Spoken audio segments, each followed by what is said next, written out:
கோபம் கம்மி பண்ணுது. మనుషులు అర్థం చేసుకునేందుకు ఇది మామూలు ప్రేమ కాదు. என் பொறுப்புக்கான பர்பஸ் உன் பாஷையில சொல்லணும்னா என் தம்மம்.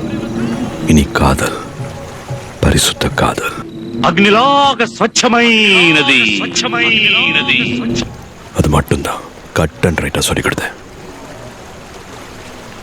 இப்ப நீ சொல்லு, கல்யாணம் பண்ணிக்கலாம் மாடி?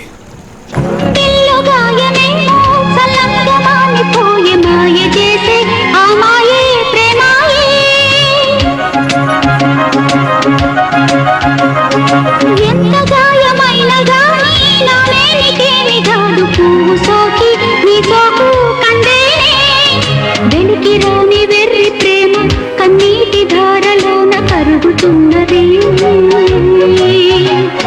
నాదు